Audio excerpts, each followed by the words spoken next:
And good evening. This is Frankly Speaking Live with your host, Frank Holzhauser, and my co-host, David Kenyuk. And this week we have, is it Chris? Maddie's stepfather, right? Producing for us in the booth. So we'll have to flip Maddie some crap this week. I don't know what she's doing. Is messing around, I guess. Her contract specifically states she doesn't work in the rain. Okay, I think that's it. It's a no rain clause. She melts. I think that's what she was telling me. Is she gets out in that rain and she's so sweet she melts.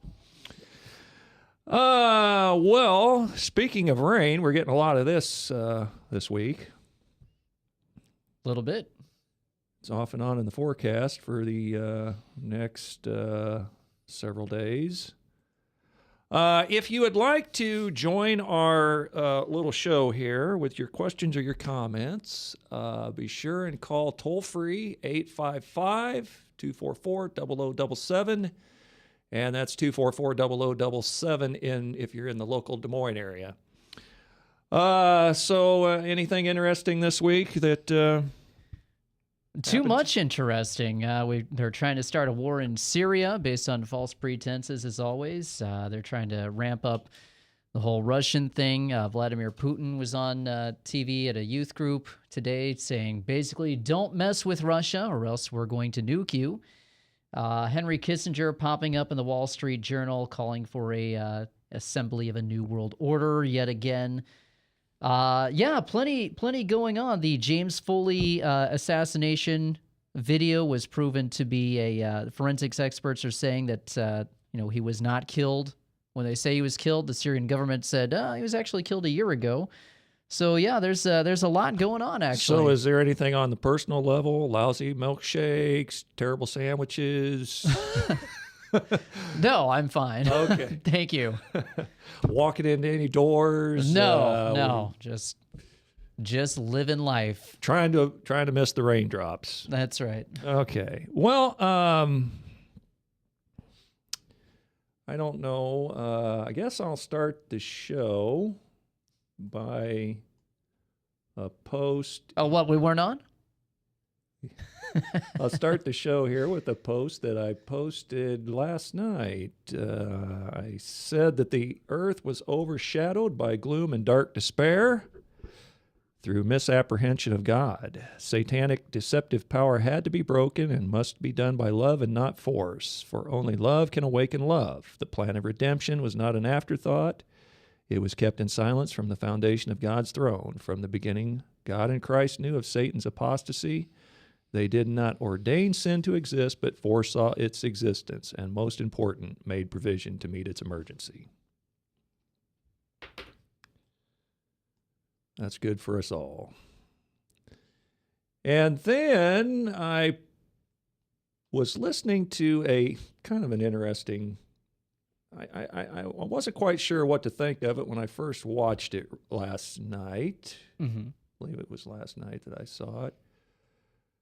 But there was a professor from Indiana University, Michael McGurr, I believe, and he was holding a class on C-SPAN on the culture of music, and he was pointing out three prominent feminists who were complaining that 60s and 70s music was by privileged white males. It was sexist and misogynist.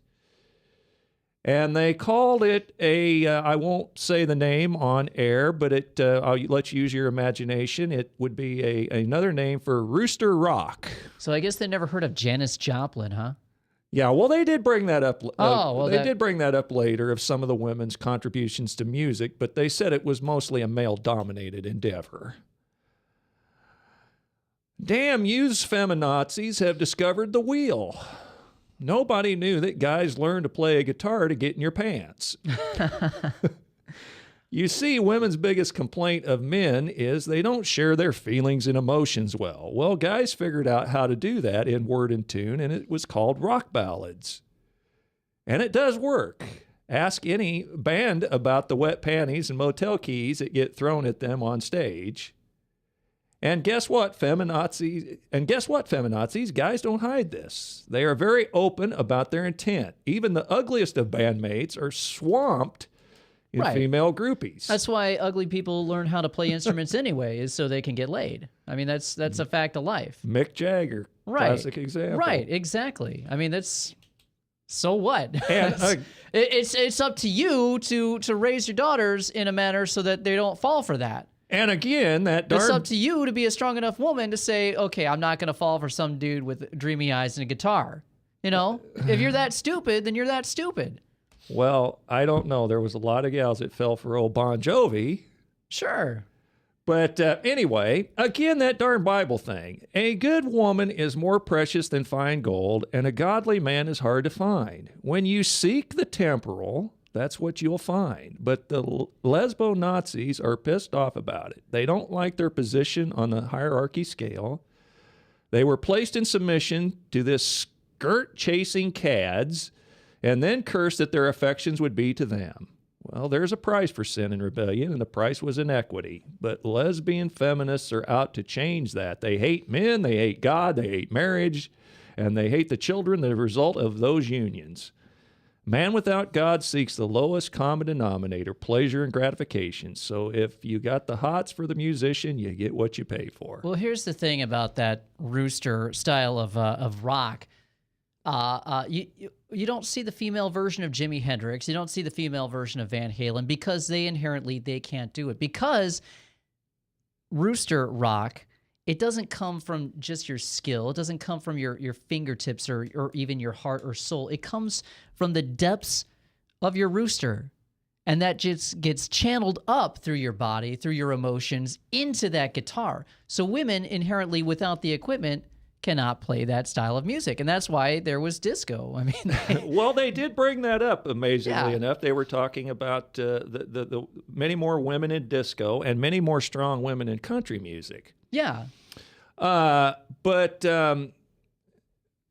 males have often been accused that, of course, the guitar has been related to a phallus symbol, Mm-hmm.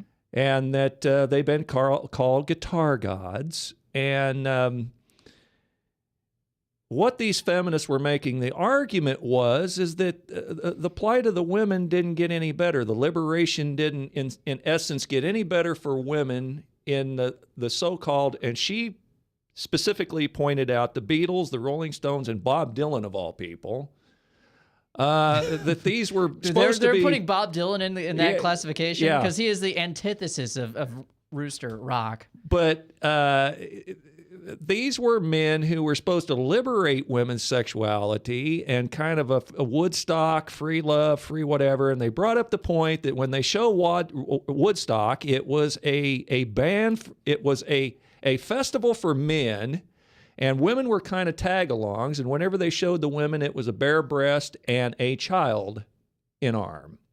So that Woodstock was not necessarily for women. It was a festival for men.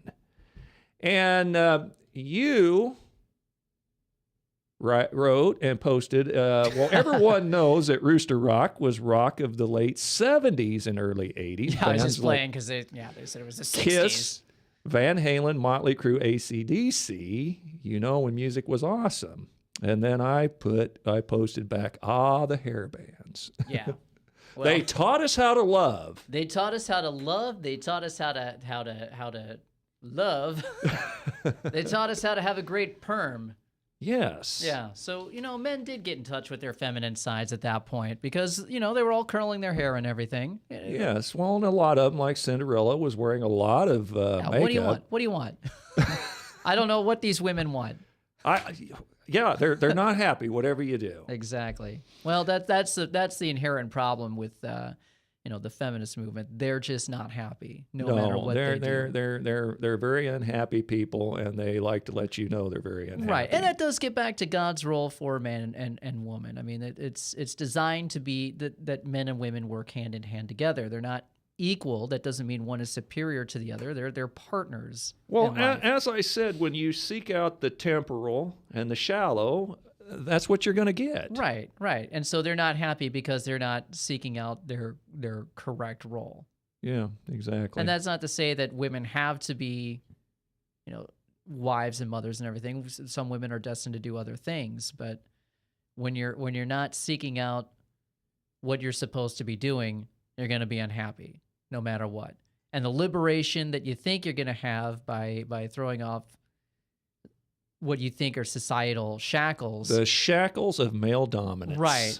You're just going to get yourself more and more deep into unhappiness and into real bondage. Hillary Clinton attended Wellesley College, a college for all women, and supposedly what I've read in her biographies, autobiographies or whatever, is that she was never so much fascinated with lesbian sexual relations, but she was intrigued by the idea of throwing off the shackles of male dominance. Bull. She liked the chicks. I mean, come on. Okay. I mean, what kind of warped mindset is that? Obviously, she's engaged in lesbian stuff, Hillary. I mean, that's common knowledge. Well, that's what Chelsea says. Yeah, I mean, if you're attracted to women, okay, I don't care. If you're a woman and you're attracted to other women, I don't care. But to do this as some sort of rebellion against male dominance, that's just absurd. Well, women got this idea that they cannot have total equality and be on a total level with men because child rearing, childbirth is a burden. Yeah. And they have to shed themselves of those burdens. Feminists say that consensual sex between married partners is nothing more than marital rape, that marriage constitutes slavery for women. Mm-hmm. And so there's a whole agenda and a mindset that they don't like their place on the hierarchy. Had sin never come into being, Eve was taken from the rib of Adam to signify walking together, walking equal. Now, Eve was not to stand over Adam, nor was she to be trampled under by his feet. They were to walk side by side, and they would have been equal. That's why Eve was 5'2". Equal partners. Right. It's interesting. California just proposed legislation about, let me pull this up here. They had proposed legislation about on college campuses trying to curtail sexual assaults on college campuses. Sure, and we had one in Iowa as soon as the school season's opened up, apparently. Yeah, but they're trying to put all these guidelines and everything as, what constitutes consensual sex. It's almost like you have to get a contract now if you're going to be having, if two people are going to be having sex. Where is this? Here we go. This was just on today. I emailed this to myself. Okay, lawmakers okay bill setting standards for campus sexual assault policies.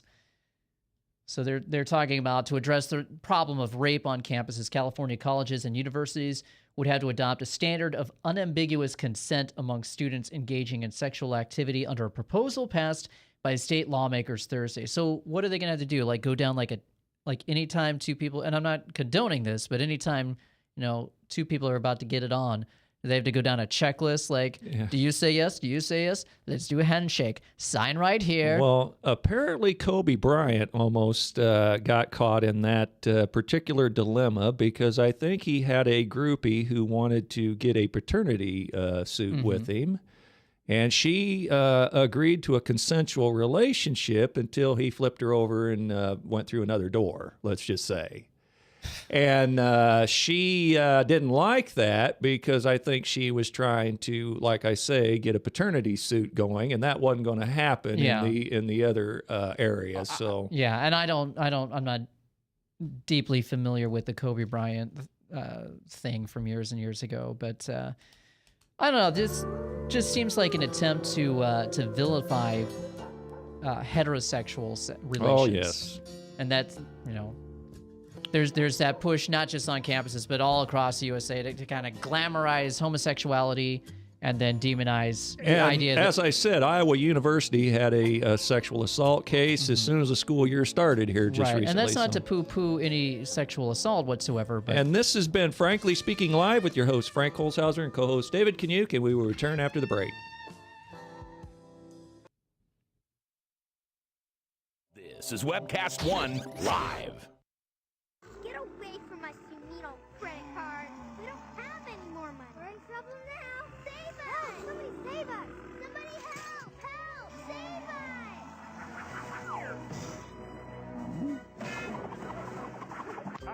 Tom Coates from Consumer Credit of Des Moines.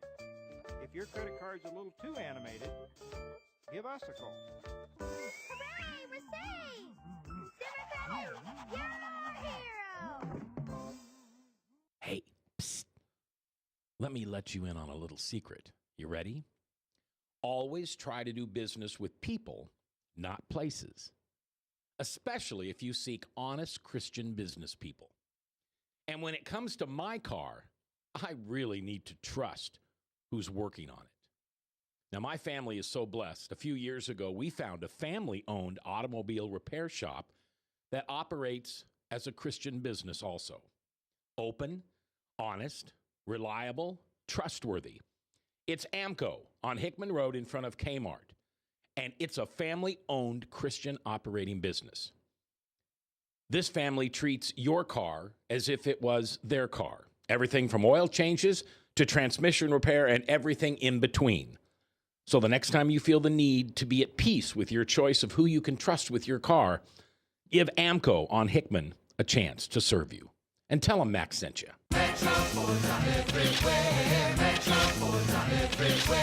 See them here, see them there. You got bad credit? We don't care.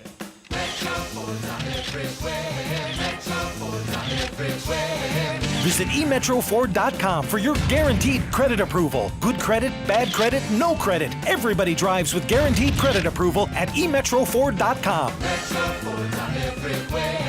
Visit emetroford.com today. If Tom Coates from Consumer Credit of America was your personal webmaster, Tom would filter out all bad debt emails. If Tom was your mailman, you'd never get any debt reduction junk mail. If Tom Coates was a lineman, he'd block any phone calls offering to reduce your credit card debt. Hi, I'm Tom Coates with Consumer Credit of America, and we're still your best choice for credit counseling. We're local, we're accountable, and we can do more. You make the call when the time's right for you. When it comes to competition, there really is none for Consumer Credit of America.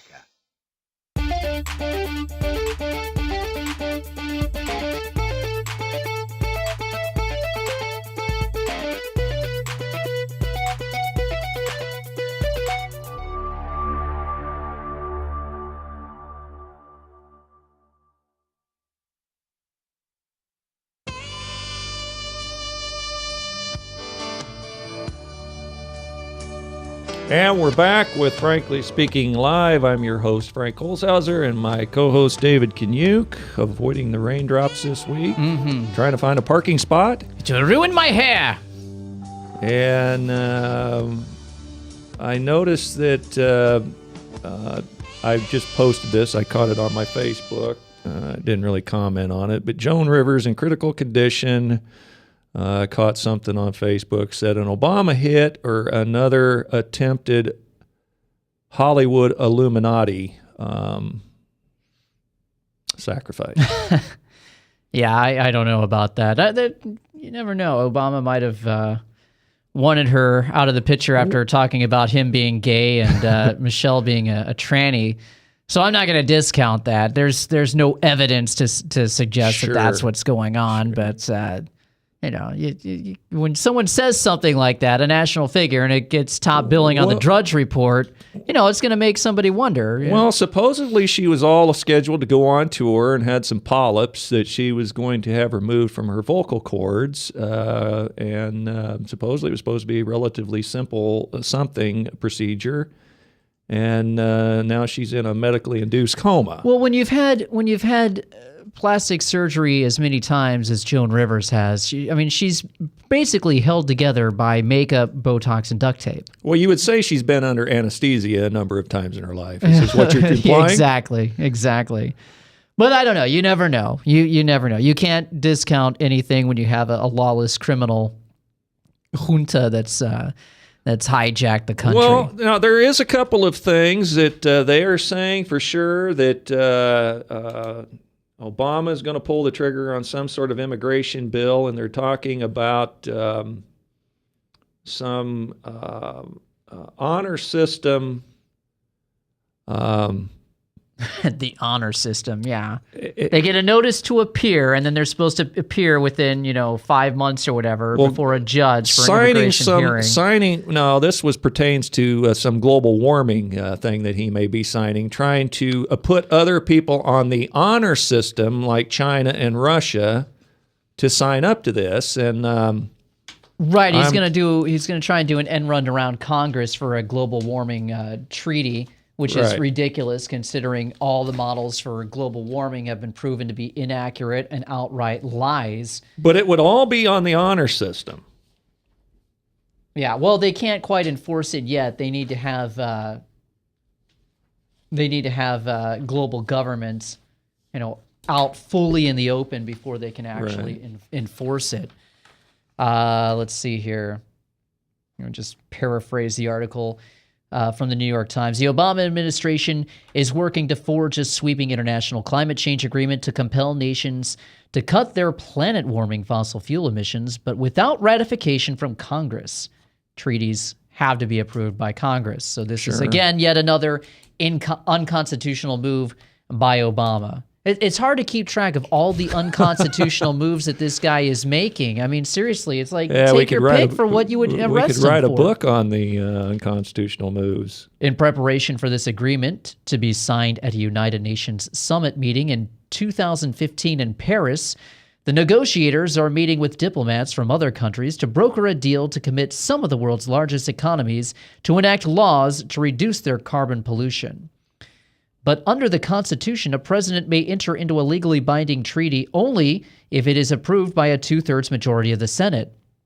To sidestep that requirement, President Obama's climate negotiators are devising what they call a politically binding deal. So that's the honor system right there. A politically binding deal that would name and shame countries into cutting their emissions. The deal is likely to face strong objections from Republicans on Capitol Hill and from poor countries around the world, but negotiators say it may be the only realistic path. So, well, have you ever been on a job where you had a honor system snack box? No. Well, the few jobs that I've been around that had that type of thing, they always come up short of money. Everybody seems to take a snack, but doesn't always seem to put the money in the box. That may be what this is designed to do, and then it's designed to fail so that they create a higher crisis so that they can then usher in global carbon tax, which, it's funny. I got one of those political surveys, phone calls just yesterday. It was from some climate action committee or something, basically trying to do research for Bruce Braley. But that was one of the questions that they asked. It was like the first question that they asked was if I would support a tax on carbon emissions. Was Joni Ernst in the conversation? Yeah, they asked. I think I got that same call. Yeah. So there's been a push for years and years and years for a carbon tax or cap and trade, which is a completely ludicrous idea because we're paying to do the same emissions that we've been doing forever. Well, there's no cap and trade unless you prove global warming exists. Right. And their main modus operandi right now is not even to debate whether global warming exists or not. It's in every article that comes out, global warming, which is an established science, and then paint anybody who has an objection as global warming denier. Yes. Put them in the same category as Holocaust deniers. Well, what would we call like Ed Fallon? A global warming believer? Believe. Yeah, exactly. I call him a sucker, really. No, seriously. I mean, he's a well-meaning. He's what the elite would refer to as a useful idiot. He's somebody who's well-intentioned. I have no doubt that Ed Fallon is a well-intentioned guy. He's a genuine guy. Got good intentions, and he's a rebel without a cause. Exactly. And that's what I like about Ed Fallon. But he's been duped. He's been duped by this climate change agenda. You notice that they couldn't prove global warming exists, so they have to change it to climate change now. And weather extremes. But here's the bottom line to the whole thing. Al Gore happens to be cut in on a deal of a software designer who's designing a software to help the corporations flip over to green policies. And of course, you can barter your your pollution credits, so to speak. Right. And of course, if you run out of those credits, you're going to have to purchase someone else's. And of course, Al Gore and his cronies are going to be right in the middle Exactly. of They're going to be making all the money off they're of going to be this making thing, all the so- money. And they said it's going to be a $6 trillion boondoggle. Right. Right. And that's really what it's all about. You notice that every prediction that Al Gore, back in 2008, he was saying in 5 years, the coasts are going to be flooded. Yeah. No. In 5 years, there's going to be no Arctic ice left. Well- No, Arctic ice is larger than it has been. Here's an interesting thing I've never told. I've wanted to tell Ed Fallon on a couple of occasions, but you remember when Chris Matthews was having the nightly, the well that blew up under the Gulf that was spraying oil all over? Yeah, the BP Gulf oil Yes. spill, right. And they was talking about how the tar balls was floating up on the beaches and whatever. And there was a caller into a radio talk show that said, well, I've lived in San Diego for over 45 years, and there's been tar balls coming up on the beaches of San Diego for 45 years, and there was no BP spill. So it's fossil fuel naturally escapes from the ocean floor anyway. Right, but that's not what was happening in No, that case. no, I mean, they had a obviously. devastating oil spill. Oh, yes. It destroyed that Yes, region down there. The I core understand exit that BP was this proven toxic core exit that they were using is damaged sea life and everything. You got shrimp being born with 3 eyes, 2 heads, and everything like that. I mean, I wouldn't eat anything out of the Gulf of Mexico. Yeah, it was just a terrible situation. Yeah. Well, here is kind of I don't know how you feel about it, but it was kind of jaw-dropping to me and many other people in the media. See if I can find this here. And it was I posted, it's no shame to not have a strategy, but it's a shame and a disgrace for the leader of the free world to stand up and tell your friends and enemies you don't have a strategy. Well, this stinking dictator in office, he has a strategy.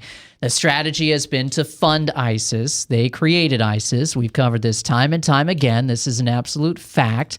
They're now being positioned in Syria as a catalyst for us to invade Syria. The Council on Foreign Relations had the audacity this week to say that we don't need to recognize Syrian sovereignty if we decide to attack ISIS in Syria. They said, since Assad has demonstrated he is unable to govern and keep the peace within Syria, the United States need not violate the regime's legitimacy by acknowledging Assad's threat that any strike which is not coordinated with the government will be considered as aggression. When we're the stinking people who put ISIS in Syria, they were called the Free Syrian Army for years. We tried to get a war started in Syria for years and years and years. These people are fighting as our proxies in Syria. And to go and say that, oh, well, he can't keep the peace, when it's our fault that he can't keep the peace, is just absolutely maddening. Did you happen to notice that pastel suit he drug out of somewhere? And Oh, yeah, I did notice that. The gray suit. Yeah, that's kind of a tan suit or something. It would, but I know exactly what you're saying, and I know exactly where you're coming from because we've discussed a lot of this off air. But I don't know that I go as far as you. To me, the guy is a dupe. He's a useful idiot, and that's not to say... Obama? Yes, Obama. And that's not to say that later on Satan can't take possession of him. I think he's already there. And use him for his means. But this guy just looks so out of his depth. He's a useful idiot. He looks out of his depth, and he's Clintons call him a bumbler and an amateur, and of course the Obamas call the Clintons opportunists. That might all be for public consumption, though. I don't know. I don't get the sense that he's that much of a bumbler or amateur as they're portraying. I think that's just left-right rhetoric. Then let me ask you about what I mentioned maybe 2 weeks ago. Ed Klein's book says that most likely Michelle and what's the gal that lives in the White House? Valerie Jarrett. Valerie Jarrett and John Brennan has more to do, and Axelrod has more to do with the foreign policy than Obama. They say Obama makes a decision. He goes up. Michelle gets wind of it. She has a powwow with Valerie Jarrett. They make a decision. Obama comes down. Then he gets to back off. Yeah, I don't know how deeply involved Michelle is in with that, but I know for a fact Valerie Jarrett is very much involved with that, and she's pretty much, like the Angela Lansbury character from Manchurian Candidate. They say she actually lives in the White House. Yes. And has Secret Service detail. I agree with that.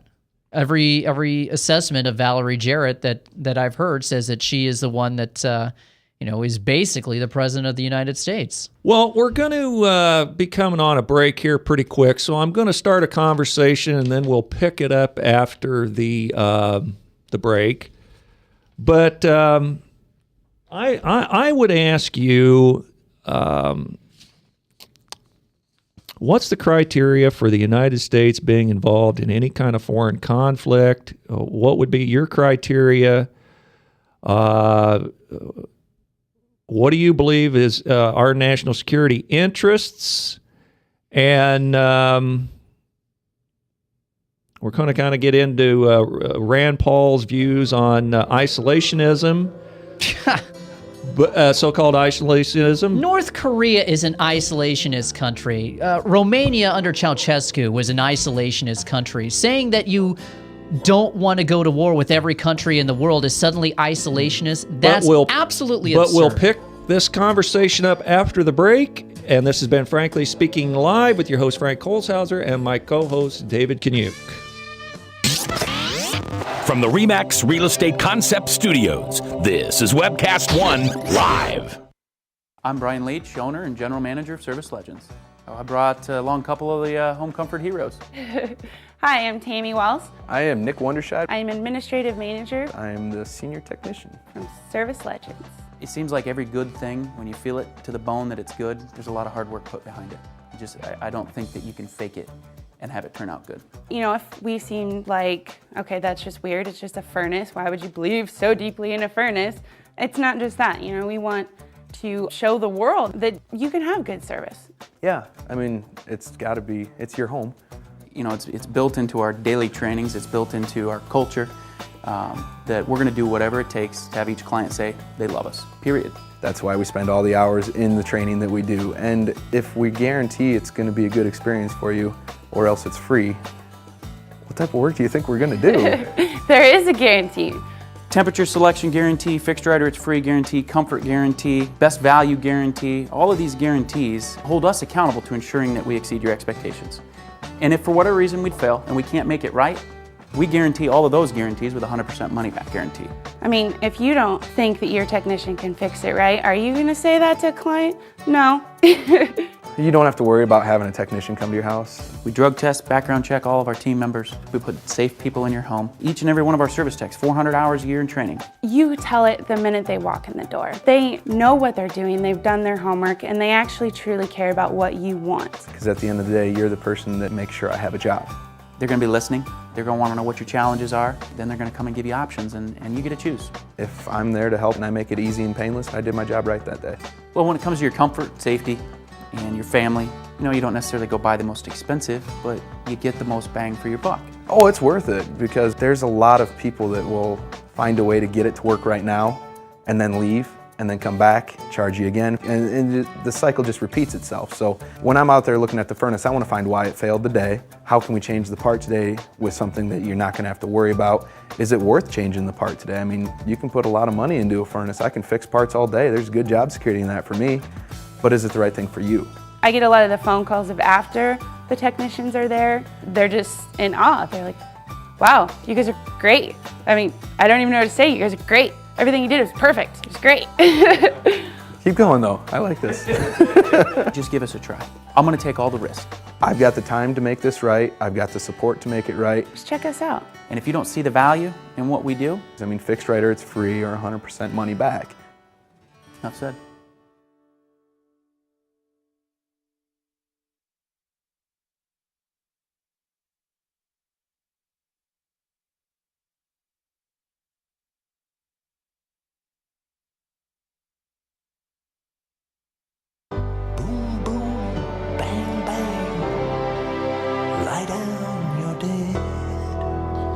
And we're back with Frankly Speaking Live. I'm your host, Frank Holzhauser, and my co-host, David Kanyuk, and Chris is producing for us this week. The charge gets thrown around a lot of times that this one or that one is an isolationist. Pat Buchanan's been called an isolationist. Ron Paul have been called isolationists. I guess I would ask you this.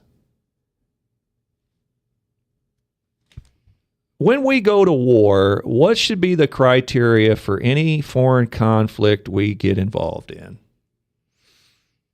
That criteria would be if another nation is directly threatening to invade the country and prevent us from our God-given rights to life, liberty, and the pursuit of happiness. If there's an incursion into this country, like a foreign invasion by Mexico, that would constitute a right of war. So yeah, anything that would be posing as a danger or as a challenge to our lives, to our properties, to things like that. Well, would you consider fossil fuel and oil a national security interest? We have fossil fuel resources in this country that we do not try to tap into. The fossil fuel that we are importing is not in our nation. So we don't have the right to go into another nation to another nation to protect a good. Well, go ahead. No, that's Okay. just it. We don't have another to attack another we nation for a good. established this a couple of weeks ago, and I think we are both in agreement that under Nixon, the gold standard was abolished, and we've entered upon something called the petrodollar, and that our economy and the strength of our dollar depends on the fluctuating price of the barrel of crude oil. Right. And so with that in mind, there's a certain amount of world production of oil, and there's a certain demand, daily, monthly, yearly. We're always at best on a good day, a good year, we're a percentage of barrels short. I can't give you that exact figure off the top of my head, but I could find it with a little research. That we're a few barrels, hundreds of thousands of barrels short per day, per year. So there's a worldwide demand and a worldwide supply. Any kinks in the armor is going to throw other people in competition with our vendors. So don't you think it would be more advantageous of us to be friendly with those nations that are supplying us instead of threatening them with war all the time? Yes, but this brings up the interesting point. We're in bed with the Saudis. They are of Wahhabists. Their faith or whatever is Wahhabists. I don't know what that all means, as opposed to Sunni and Shia and Kurds and whatever. Well, it's a faction of Islam. It's a relatively small faction of Islam. The Saudi house is not made up of Wahhabists. They're actually very much afraid of Wahhabists taking over the country. Okay, but now when we put our foot on foreign soil, on so-called Muslim land, and somehow they think we're the infidel because we're over there with our foot on their land, and we're mixed up with people that sometimes maybe we have 5% in common with, 25% in common with, 50% in common with, 75% in common with, but sometimes we're always in a position to have to choose the lesser of two evils. Such was with the case of replacing the guy in Egypt. We end up with something worse. If we replace Assad, we're going to end up with something worse. You have to understand what that was all about, though. That was all about a destabilization campaign. They want to destabilize the Middle East. They're trying to get us into a third world war. Well, the Bible tells me, and I mentioned this in a faith-related lens. The Bible tells me that Christ said himself, there will be wars and rumors of wars, and this has to come and pass until he comes.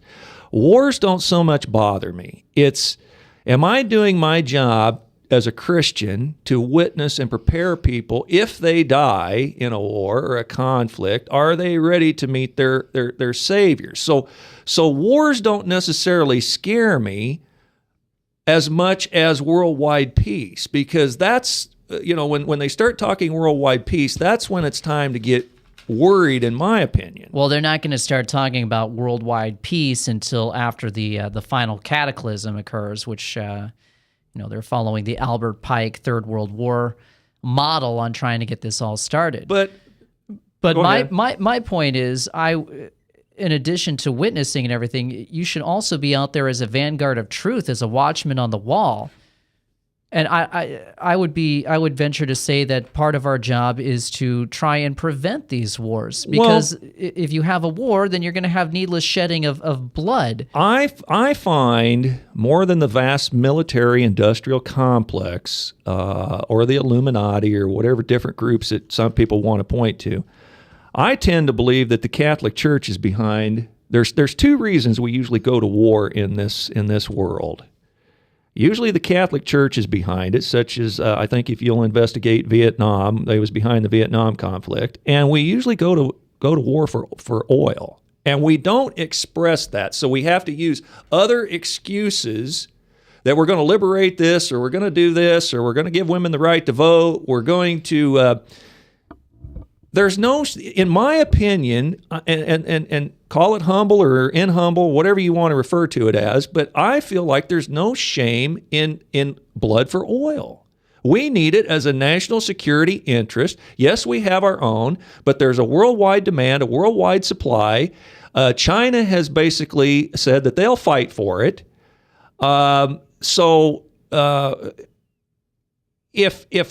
If we're not producing our own, which we could open up the Alaska reserves. We can do research offshore. There's all kinds of avenues we can frack. There's all kinds, and of course the environmental lobbies against all of this. Mm-hmm. So we're over making friends with people who are less than desirable people, and we end up getting in bed with certain undesirables, and.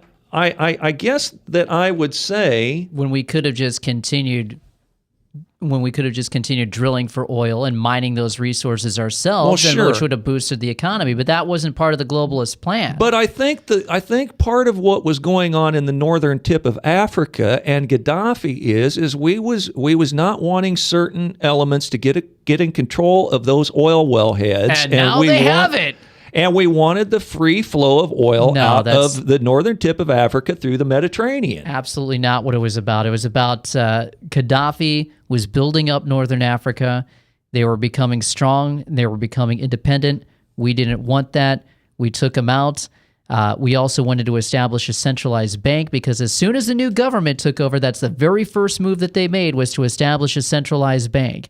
You notice all of the different countries that we're going up against right now, they are all the last countries that do not have a centralized bank that's tied to a Rothschild bank. That's what it's all about. Because once you got them all in there, then you can bring everybody into that one world globalist system. But if you're going to have a monetary system, oil is just a cover. Yes, but if you're going to have a monetary system that's not backed by gold, and you're going to back it with petroleum, and that's the then folly. Don't you have to have a production and a ample production of oil to back the money? And that's the betrayal of Richard Nixon and the Luciferian Henry Kissinger. That's the big betrayal. We should not be on a petrodollar. We should be on a gold standard. Yes, I understand that, but again, what I always say to Ed Fallon, do you deal with the world as it is, or do you deal with the world as you want it to be? We're never going to be back on the gold standard. I don't know that if I seriously wonder if all the money that's been printed, there would be enough gold to back the paper currency anyway. There's like $60 trillion in circulation. in the whole world. Right. Is there $60 trillion worth of gold? And I'm not sure what that answer is. I mean, I don't have that figure. So my point being, if we're going to fall away from the gold standard, and I'm not saying that was the right thing to do, but you can't have 7 billion people on the planet and have $100 to go around. Well, what they're going to do is they're going to have they're going to create new currency that's based off of a basket of different resources. So country A has resources in gold and silver, so that's what their currency is going to be backed up by. And then the next one's going to be oil, et cetera, et cetera. It's going to be like an SDR-based currency there. And then I don't know if that'll get replaced down the road. Well, my idea as far as the Kurdistans, obviously the Kurdish region of Iraq is rich in oil, probably the most richest oil reserves in the area. Was we protecting the Christians over there, or was we protecting the oil fields? I think there were a few bases, actually, that we were more interested in protecting than Christians or oil fields, actually. But I don't know. I guess I would ask you, beings that we do fight, if oil was water, certainly we would fight for water rights. If somebody tried to dam up the water, and it's been all through the history of the world that when somebody upstream tries to dam up the water, this starts range wars. It starts range wars. There are different schools of thought on oil. There are those who say that it's a finite resource, and that we've hit peak oil production. Michael Rupert, God rest his soul, before he committed suicide, he wrote a great book back in 2004, 2005 called Crossing the Rubicon. And his whole theory, it was one of the most well-researched books I've ever read. His whole theories of 9/11 and everything was that it was all about peak oil production. Then there are those other theories out there that say, well, no, it's actually, it is a renewable resource. So I'm not sure which one is the correct thing. But here's the thing.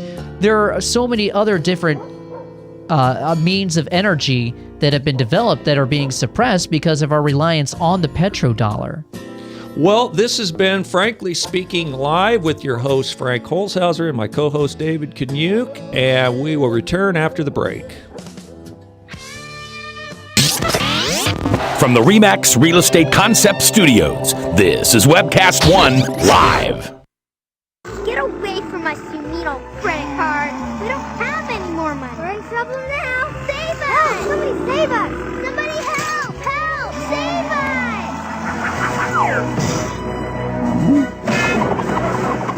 Hi, I'm Tom Coates from Consumer Credit of Des Moines. If your credit card's a little too animated, give us a call.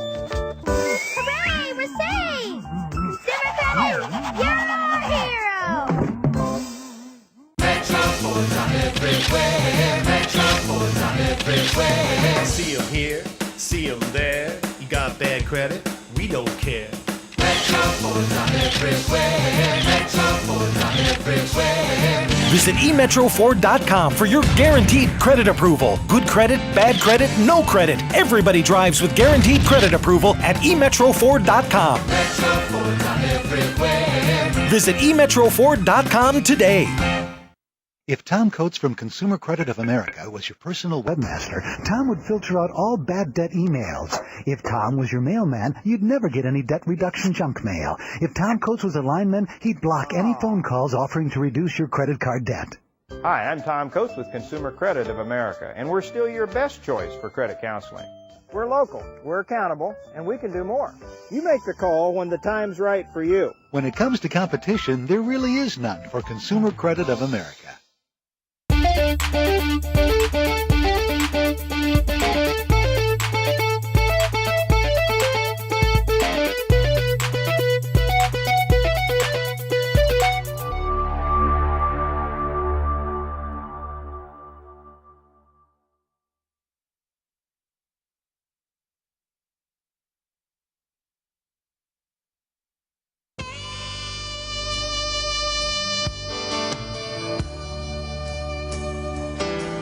And we're back with Frankly Speaking Live, and I'm your host, Frank Holzhauser, and my co-host, David Kanyuk.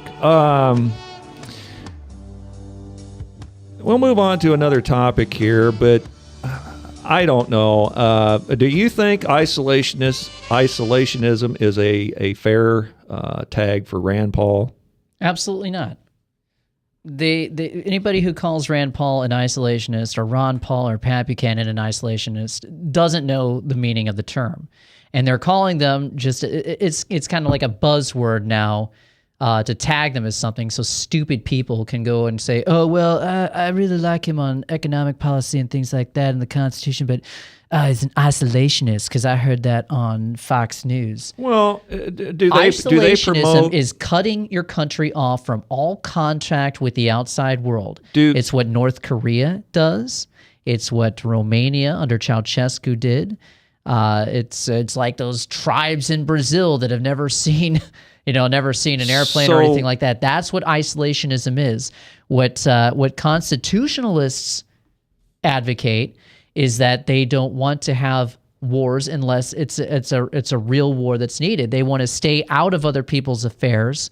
They want to have dialogue and trading with all nations, be friends with them, but not sit around in their backyards and try and start fights. Let me ask this: would they continue to support our free trade agreements? And if not, how do we force people without some coercion Would to you adhere? Continue to support our free trade agreements? Do you think NAFTA has worked out? Do you think GATT has worked out? Well, I'm not.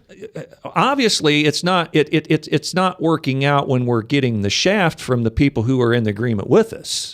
That's what the whole thing is, though. So no, I don't think that they would continue to support NAFTA. The concept of free trade is a good thing. Right, the concept of free trade is a good thing. But inevitably, we're not having free trade with people like China because they're devaluing their. So they're not really free trade agreements. That's the whole point of those agreements. There are agreements that are made to deindustrialize the United States. So if you're Rand to bring Paul, us down, to weaken the United States, so you can build these other countries up. If you're Rand Paul, would you back out of these free trade agreements, or would you use some force to? I can't speak for what Rand Paul would do. If I were president, I would back out of these agreements. I would favor nation status for trading with China. Well, let me ask you a question. I would put a tax example. on any company that has moved their manufacturing out of the U.S. I would put a tariff on them as imported goods. China is making a lot of noise and rattling a lot of sabers because they would like to have control of the total Asian islands. They'd like to have control of Japan.